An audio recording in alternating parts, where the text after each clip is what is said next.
আসসালামু আলাইকুম viewers, Royal Capital weekly market র্যাপে আমি নাহিদা হাবিব আপনাদের স্বাগত জানাচ্ছি।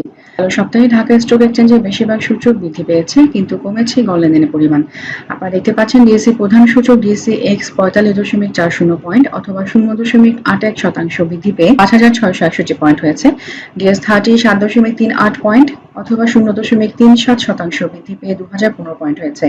ডিএসসি সরিয়া ইন্ডেক্স 10.15 পয়েন্ট অথবা 0.82% বৃদ্ধি পেয়ে 1,243 পয়েন্ট হয়েছে। ডিএসসি এসিবি ইন্ডেক্স 8.09 পয়েন্ট অথবা 0.51% হ্রাস পেয়ে 1,591 পয়েন্ট হয়েছে। বাজারে প্রাইস আর্নিং রেশিও বেড়েছে 1.5%, অন্যদিকে রিস্ক বেড়েছে 0.06%। ডিএসসির গড় লেনদেন সপ্তাহ শেষে 20% হ্রাস পেয়ে 706 কোটি থেকে 565 কোটি হয়েছে। দামের পরিবর্তনের ভিত্তিতে ইস্যু সংখ্যা বেড়েছে 167টি, কমেছে 186টি এবং অপরিবর্তিত রয়েছে 31টি। ভলিউমের পরিবর্তনের ক্ষেত্রে ইস্যু সংখ্যা বেড়েছে 344টি, কমেছে 42টি এবং অপরিবর্তিত রয়েছে 11টি। ডিএসসিতে লেনদেনকৃত খাতগুলোর মধ্যে সপ্তাহ শেষে বৃদ্ধি পেয়েছে 11টি খাত, যার মধ্যে সার্ভিস বেড়েছে 1.4%, টেক্সটাইল বেড়েছে 1.1%, ফাইন্যান্সিয়াল ইনস্টিটিউশন বেড়েছে 1%। অন্যদিকে লেনদেনকৃত খাতগুলোর মধ্যে হ্রাস পেয়েছে 7টি খাত, যার মধ্যে পেপার, সিমেন্ট, ট্রাভেল অন্যতম ছিল।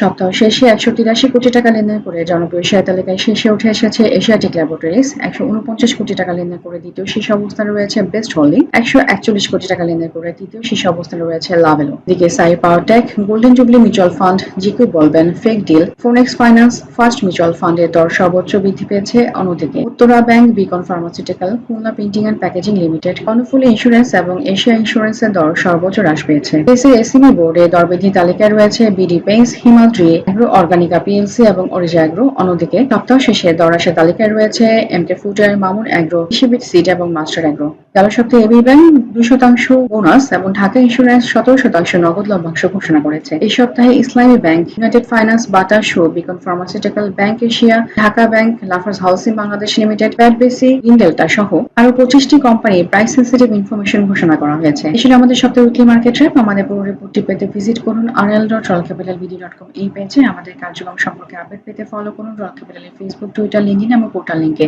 শেয়ার বাজার সংক্রান্ত যে কোনো তথ্য জানতে যোগাযোগ করুন 16379 এই নম্বরে। আমাদের সাথে থাকার জন্য ধন্যবাদ সবাইকে।